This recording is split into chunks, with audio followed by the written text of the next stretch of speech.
তোমালোকৰ আজি চেপ্টাৰ 5 নম্বৰটো পঢ়াম প্ৰাথমিক আকৃতিৰ বিচাৰ। ইয়াৰ আগৰ অনুশীলনীটোত অলপমান বাকী আছে, তো কেইটামান প্ৰশ্ন বাকী আছে। সেইকেইটা এতিয়া থৈ দিয়া, পাছতকৈ কৰিম সেইকেইটা, কাৰণ বহুত পঢ়াব বাকী আছে। তো তোমালোকে নিজে কৰিবৰ কাৰণে চেষ্টা কৰিবা, যদি পাৰা কৰিবা। তো আমি এতিয়া এই চেপ্টাৰটো পঢ়িম, আৰু ইয়াত মই গোটেই লাইন বাই লাইন নপঢ়াওঁ। যিখিনি ক'ব বিচাৰিছে মই সেইখিনি ক'ম। মানে কিছুমান ডেফিনেশ্যন তোমালোকক মনত ৰাখিব লাগিব, সেইবোৰ মই কৈ যাম, তোমালোকে কিতাপৰ পৰা হওক বা বহীত লিখি ল'বা। কিতাপৰ পৰাই হওক বা পঢ়ি পেলাইও লিখি ল'বা, পাৰিলে ময়ো লিখি দিম বাৰু। তো ইয়াত প্ৰথমটো কৈছে অনুভূমিক ৰেখা। তো অনুভূমিক ৰেখা কি হয়? তো অনুভূমিক ৰেখা মানে সেইবোৰ ৰেখা হয় যিবোৰ মানে মাটিৰ লগত পৰি থাকে, বা এনেকুৱাকৈ আমি পথালিকৈ যিবোৰ আঁকো সেইবোৰক কোৱা হয় অনুভূমিক ৰেখা। যেনে ধৰি লোৱা এডাল লাইন হ'ব তোমালোকৰ অনুভূমিক ৰেখা, ঠিক আছে। তো ইয়াত যদি চোৱা তোমালোকে এইডাল যে দিছে, এই লাইনডাল, এইডাল হ'ব ইয়াত অনুভূমিক ৰেখা। ইংৰাজীত কোৱা হয় হৰাইজেণ্টেল লাইন। তাৰপিছত এতিয়া লম্ব। তো লম্ব তোমালোকে জানাই চাগে, লম্ব মানে কি হয়? কোনো এডাল ৰেখাৰ ওপৰত যদি আন এডাল ৰেখা আমি আঁকো, তো সেইডালক কোৱা হয় লম্ব। যেনেকৈ এইডাল ৰেখা এ বি, তো এ বিৰ ওপৰত আমি আন এডাল আঁকিছোঁ, দেখিছে এনেকৈ ওখকৈ, তো এইডালক কোৱা হয় লম্ব। এইটো কোৱা হয় লম্ব। যেনে অলপ আগত আমি যিটো আঁকিছিলোঁ অনুভূমিক ৰেখা, তাৰ ওপৰতে যদি আমি আৰু এটা লাইন এনেকৈ ওপৰৰ পৰা টানি দিওঁ, কিন্তু চাবা যাতে এইটো যাতে 90 ডিগ্ৰী হয়, তেতিয়াহে আমি তাক কি ক'ম? লম্ব বুলি ক'ম। লম্ব হ'লে এই কোণটো 90 ডিগ্ৰী হ'ব লাগিব। তাৰপিছত আহিলে সমকোণ। সমকোণ তোমালোকে জানাই চাগে, সমকোণ কি হয়? যি কোণৰ মান 90 ডিগ্ৰী হয় সেইবোৰক কোৱা হয় সমকোণ। তো এইটো লিখি ল'বা বা কিতাপৰ পৰাই পঢ়ি ল'বা।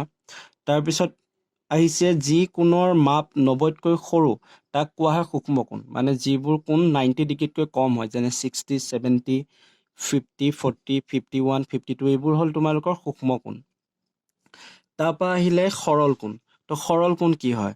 যি কোণৰ মাপ 180ৰ সমান, তাক সৰল কোণ বুলি কোৱা হয়। মানে যিবোৰ কোণৰ মান 180 ডিগ্ৰী হ'ব সেইবোৰক কোৱা হয় সৰল কোণ।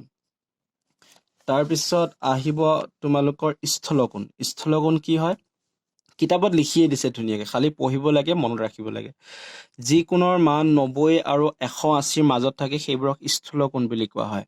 মানে যিবোৰ কোণৰ মান 90 আৰু 180ৰ ভিতৰত, অৰ্থাৎ 100 হ'ব, 110, 101, 102, 103, মানে 90ৰ পৰা 180লৈ যিবোৰ থাকিব, যিবোৰ কোণ হয়, সেই কোণবোৰক কি কোৱা হয়? স্থলকোণ বুলি কোৱা হয়। মানে কোণৰ এইবিলাক নাম হয়। তো এইখিনি মনত ৰাখিব লাগিব। তাৰপিছত সৰল কোণ ক'লোঁ। সৰল কোণ কি হয়? যাৰ কোণৰ মান 180 ডিগ্ৰী হয়, তাক কোৱা হয় সৰল কোণ। তাৰপিছত আহিলে সম্পূৰ্ণ কোণ। যি কোণৰ মাপ 360, তাক কোৱা হয় সম্পূৰ্ণ কোণ। তো 360 কোণটো মানে একদম সম্পূৰ্ণ কোণ, 360তকৈ আৰু বেছি হ'ব নোৱাৰে, কমো হ'ব নোৱাৰে। তো সেইকাৰণে তাক সম্পূৰ্ণ কোণ বুলি কোৱা হয়।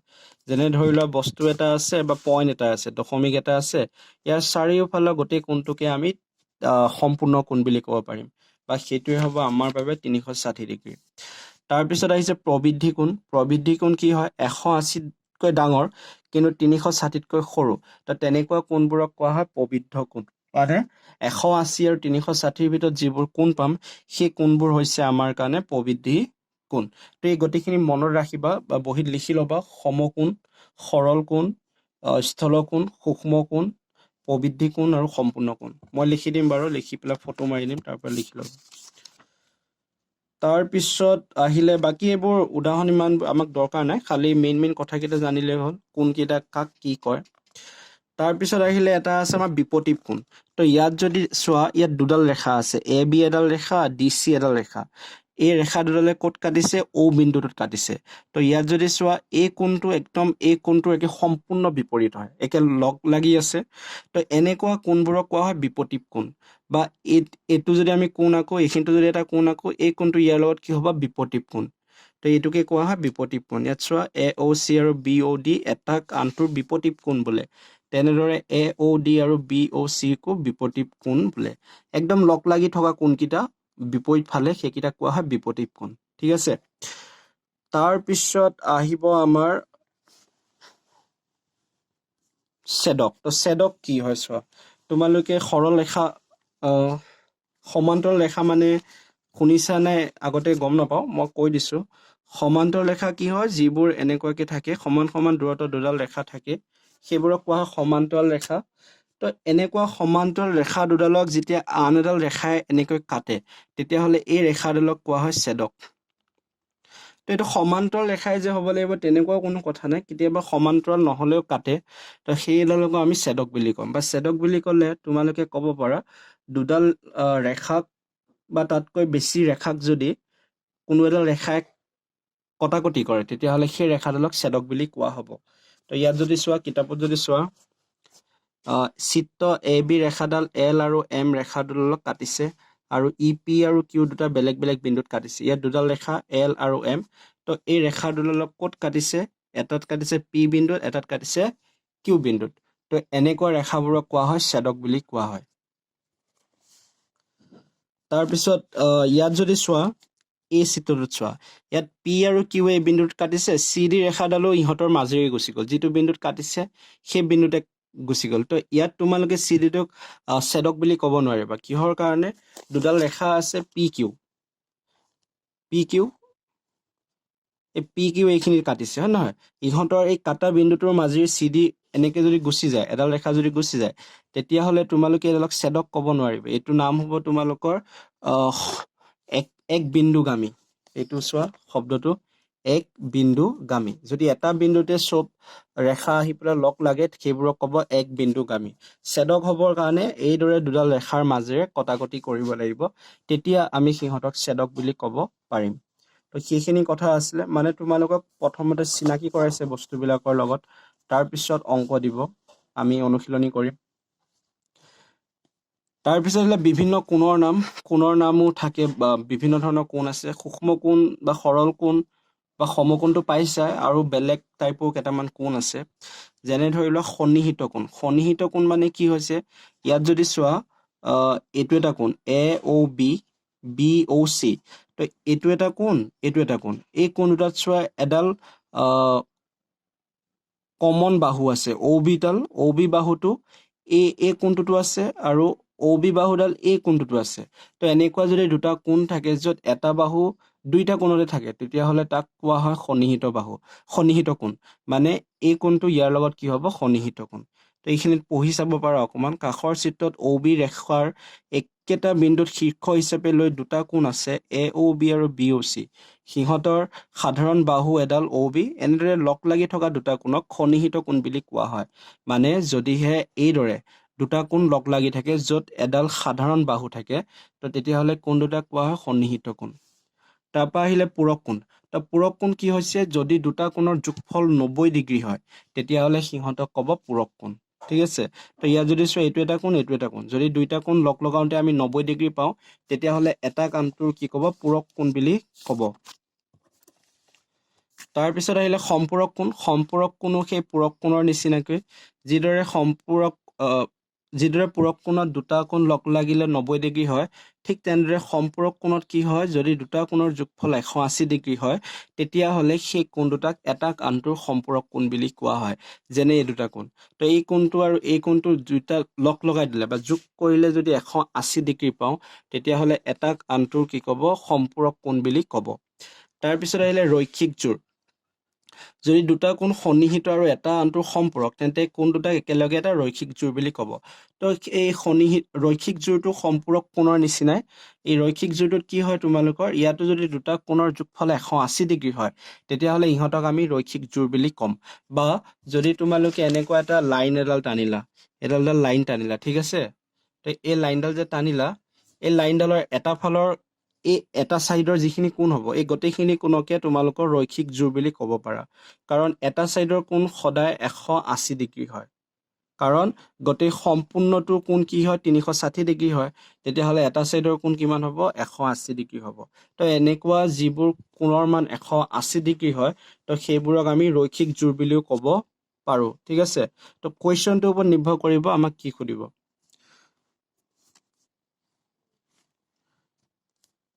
আৰু এটা কথা মন কৰিবা, ৰৈখিক জোৰত কি হ'ব লাগিব, তোমালোকৰ কোণ দুটা সন্নিহিত কোণ হ'ব লাগিব। মানে যি দুটা কোণ দিয়া থাকিব সেই কোণ দুটাৰ মাজত এডাল সাধাৰণ বাহু থাকিব লাগিব। ইয়াত যদি এই কোণটো আৰু এই কোণটো চোৱা, ইয়াত সাধাৰণ বাহু হৈছে অ' কিউ, ঠিক আছে কিন্তু ইয়াত যদি চোৱা তোমালোকে সম্পূৰক কোণত সাধাৰণ বাহু নাই যিকোনো দুটা কোণ হ'লেই হ'ল আৰু সেই কোণ দুটাৰ যোগফল 180 ডিগ্ৰী হ'লেই আমি সম্পূৰক কোণ বুলি ক'ব পাৰিম তাৰপিছত আহিলে ছেদক আৰু কোণৰ মাজত সম্পৰ্ক তো ইয়াত অলপ আগত যি আমি ছেদক পঢ়িছিলোঁ তো সেই ছেদক আৰু কোণৰ মাজত আমি সম্পৰ্ক এটা পঢ়িব লাগিব তাত কিছুমান নাম আছে তো আমি সেই নামখিনি পঢ়িব লাগিব তো ইয়াত এইখিনিত কি দিয়া আছে সেইটো আমি চাই লওঁ এল আৰু এম দুডাল ৰেখা এ বি ইহঁতক ছেদক এ বি ইহঁতৰ ছেদক তো এ বিক ইহঁতে তিনিটা ভাগত কাটিছে এ চি চি ডি আৰু ডি বি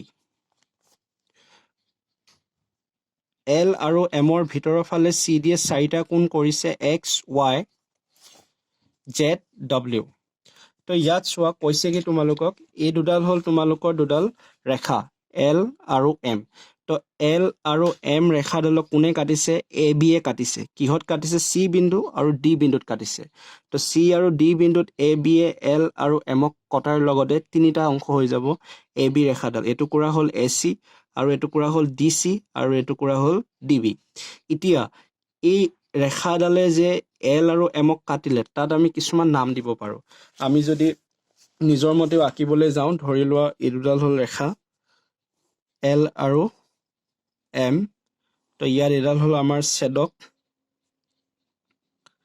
চি আৰু ডি বিন্দুত কাটিছে ঠিক আছে তো চি এই বিন্দুটো মানে এই বিন্দুটোৰ নাম কি দিলোঁ চি আৰু এই বিন্দুটোৰ নাম দিলোঁ কি ডি হৈছে এতিয়া ইয়াত এইটো যে কোণ হ'ল এইটো এটা কোণ হ'ল এইটো এটা কোণ হ'ল তাৰপিছত এইটো এটা কোণ হ'ল এইটো এটা হ'ল এইটো এটা হ'ল এইটো এটা কোণ হ'ল এইটো এটা এই গোটেইবোৰকে আমি নাম দিব পাৰোঁ ঠিক আছে তো কিতাপত তোমালোকৰ কি নাম দিছে এইটোক দিছে এক্স এইটোক দিছে ৱাই এইটোক দিছে জেড এইটো দিছে ডব্লিউ তো ইয়াত চোৱা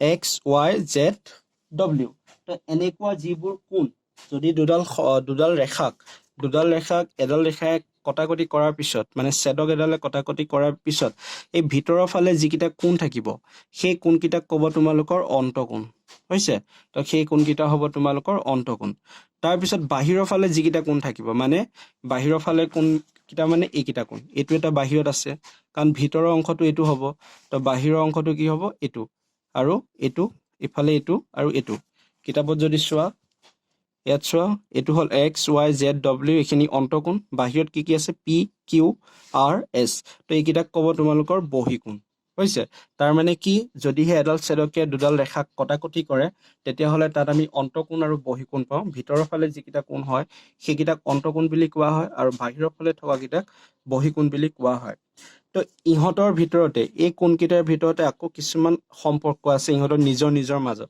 তো এইখিনি তলত চাবা আকৌ চোৱা এ বি ৰেখাৰ সোঁহাতে পি এক্স ডব্লিউ আৰু এছ আছে ইয়াৰে পি বহিকোণ আৰু ডব্লিউ অন্তকোণ চিত্ৰত ছেদকৰ একেফালে আৰু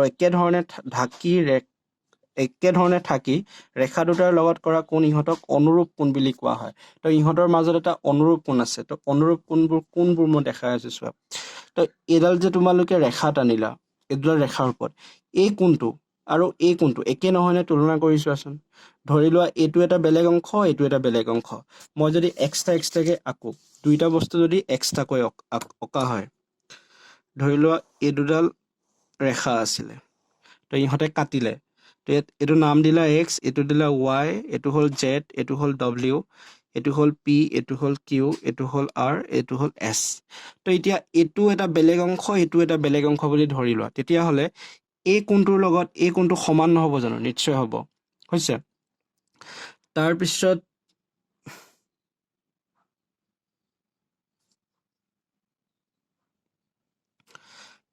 যদি তোমালোকে চোৱা এই পি কোণটো ডব্লিউৰ লগত একে নহ'বনে কাৰণ এই ৰেখাডাল চোৱা এ বি যিডাল ৰেখা আছে তো এইডাল হ'ল এল আৰু এম তো এল ৰেখাডালৰ ওপৰত কি আছে কিউ কোণটো আছে আৰু এ বি বা ৰেখাডালৰ বাওঁফালে আছে তো জেড কোণটো যদি চোৱা এম ৰেখাডালৰ ওপৰত আছে এ বিডালৰ কি আছে বাওঁফালে আছে সেইবাবে কিউ আৰু জেডটো কি হ'ব তোমালোকৰ সমান হ'ব তাৰপাছত ইফালে যদি চোৱা এই পি কোণটো কি হৈছে এল ৰেখাডালৰ ওপৰত আছে আৰু সোঁফালে আছে আৰু এম ৰেখাডাল যদি চোৱা এই ডব্লিউ কোণটো এম ৰেখাডালৰ ওপৰত আছে আৰু AB ৰেখাডালৰ সোঁফালে আছে তো একেফালে থকা যিবোৰ কোণ আছে সেইবোৰক আমি অনুৰূপ কোণ বুলি কওঁ গতিকে তোমালোকৰ কি হ'ব এই P কোণটো W লগত তোমালোকৰ অনুৰূপ কোণ হ'ব আৰু এই Q কোণটো তোমালোকৰ Z ৰ লগত কি হ'ব অনুৰূপ কোণ হ'ব ঠিক একেদৰে X টো যদি চোৱা X টো তোমালোকৰ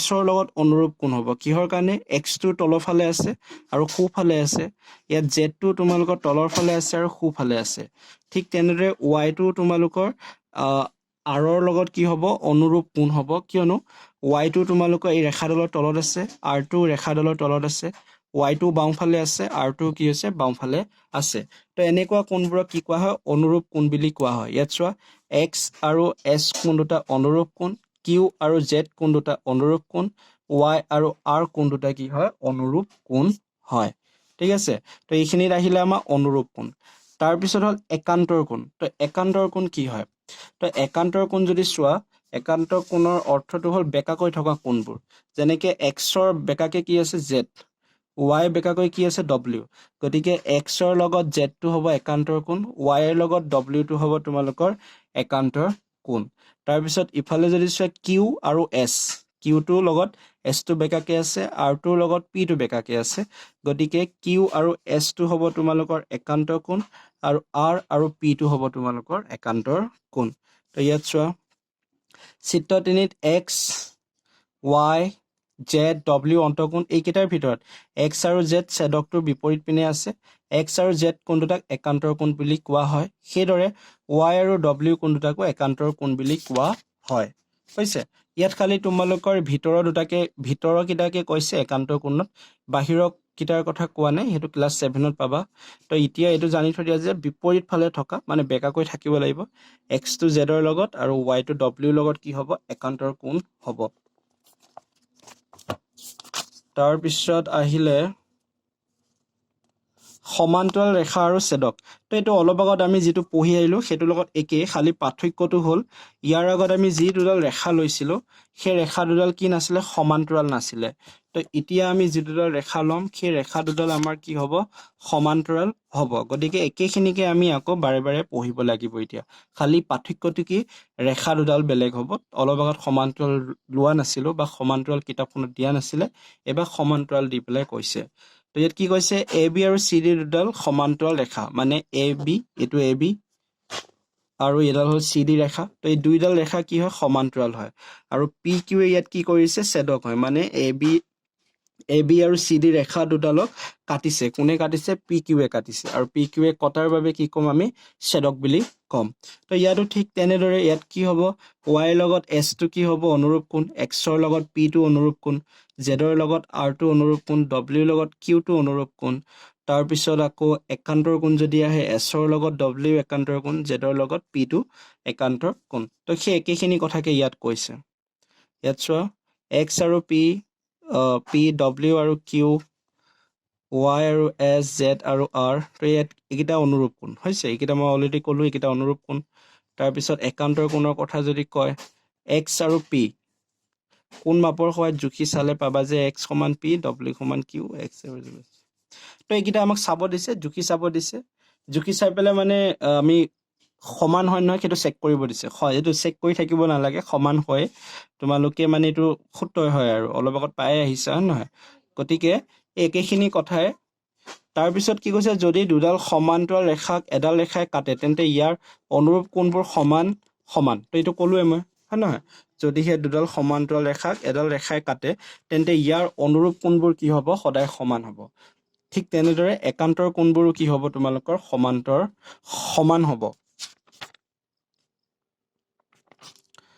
হৈছে তো কি গম পালা এতিয়া প্ৰথমেতো গম পালে যে অনুৰূপ কোণ কেনেকৈ চাব লাগে সেইটো তাৰপিছত একান্তৰ কোণ কেনেকৈ চাব লাগে সেইটো তাৰপৰা নেক্সট কি গম পাইছা একান্তৰ কোণবোৰ চব কি হ'ব সমান হ'ব আৰু অনুৰূপ কোণবোৰো কি হ'ব ইটোৰ লগত সিটো কি হ'ব সমান হ'ব হৈছে তাৰপিছত আকৌ কি কৈছে ইহঁতৰ একান্তৰ কোণবোৰ সমান হয় এইটো কৈছো একান্তৰ কোণবোৰ কি হয় সমান হয় ছেদকটোৰ একেফালে থকা অন্তঃকোণ দুটাৰ যোগফল দুই সমকোণ হয় চোৱা এডাল ছেদকৰ যদি ইয়াত মই অলপ আগত কৈছিলো নেকি ছেদকটোৰ একেফালে থকা অন্তঃকোণ দুটাৰ যোগফল 2 সমকোণ অৰ্থাৎ 180 ডিগ্ৰী তো ইয়াত চোৱা এডাল ৰেখা এডাল ৰেখা আৰু ইয়াত ছেদক হ'ল পি কিউ তো ইয়াত ডব্লিউটো যিফালে আছে পিটো সেই একেফালে আছে তো ডব্লিউ আৰু পিটোৰ যোগফল কি হ'ব 180 ডিগ্ৰী হ'ব তাৰপিছত যদি চোৱা এই জেড আৰু এছ তো জেড আৰু এছৰ যোগফল কি হ'ব 180 ডিগ্ৰী হ'ব তো এইকেইটা কথা মনত ৰাখিবা ঠিক তেনেদৰে আকৌ কি হ'ব এই এক্সটোৰ লগত কিউটো যোগ কৰিলে 180 ডিগ্ৰী হ'ব আৰু ৱাইৰ লগত আৰটো যোগ কৰিলে কি হ'ব 180 ডিগ্ৰী হ'ব কিয়নো এক্সটো যদি চোৱা কিউৰ লগত অনুৰূপ কোণ ৱাইৰ লগত কি হয় আৰটো অনুৰূপ কোণ নহয় এক্স কিউ কাৰণ একেফালে আছে এই ছেদকডালৰ একেফালে আছে এক্স আৰু কিউটো আৰু ৱাই আৰু আৰটো কি হয় ছেদকৰ একেফালে আছে এক্সটো বাহিৰৰ ফালে আছে কিউটো বাহিৰৰ ফালে আছে গতিকে এক্স আৰু ৱাই এক্স আৰু কিউ যোগ কৰিলে কিমান পাবা 180 ডিগ্ৰী ৱাই আৰু আৰ যোগ কৰিলে কি পাবা 180 ডিগ্ৰী তো এইবোৰ সূত্ৰ হয় মনত ৰাখিব লাগিব বহুত দীঘল হয় চেপ্টাৰটো আৰু বহুত কথা সোমোৱাই দিছে বহুত বেছি কথা সোমোৱাই দিছে গতিকে উপায় নাই পঢ়িব লাগিব তোমালোকে তাৰপিছত কৈছে থোৰতে সমান্তৰাল ৰেখা দুডালৰ ক্ষেত্ৰত ছেদকে দিয়া এই সুন্দৰ ধৰ্মটো হ'ল যদি দুডাল ৰেখা সমান্তৰাল আৰু ইহঁতক অইন এডাল ৰেখাই ছেদ কৰে তেন্তে ইয়াৰ তো কি কৈছে যদিহে দুডাল ৰেখা সমান্তৰাল হয় আৰু ইহঁতক যদি অইন এডাল ৰেখাই ছেদ কৰে বা কাটে তেতিয়াহ'লে আমি এই কথাকেইটা মনত ৰাখিব লাগিব বা এই কথাকেইটা আমি জানিব লাগিব এক নম্বৰ কি অনুৰূপ কোণবোৰ কি হ'ব লাগিব সমান হ'ব লাগিব একান্তৰ কোণবোৰ সমান হ'ব লাগিব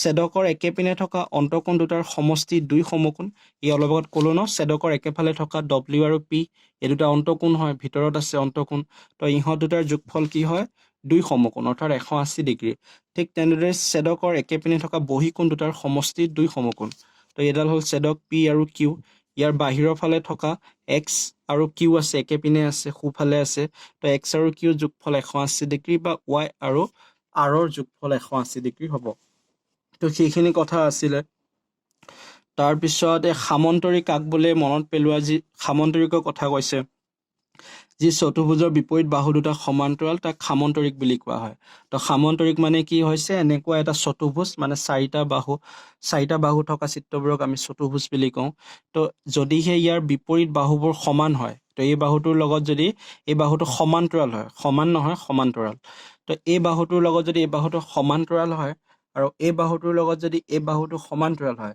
তেতিয়াহ'লে সেই চতুৰ্ভুজটোক বা সেই চিত্ৰটোক আমি কি ক'ম সামন্তৰিক বুলি ক'ম হৈছে তো এটা চেপ্টাৰতে তোমালোকক বহুত কথা শিকাবলৈ বিচাৰিছে সেইকাৰণে তোমালোকৰ চাগে অকণমান অসুবিধা হ'ব তো ভালদৰে বহুত পঢ়িব লাগিব এইখিনি কথা তেতিয়া গম পাবা ইয়াৰ পিছত আমি অনুশীলনীটো কৰিম তো এই চেপ্টাৰটো মই 4টা ভিডিঅ'ত শেষ কৰিম কাৰণ পৰীক্ষা আহি আছে পঢ়াব বহুত বাকী আছে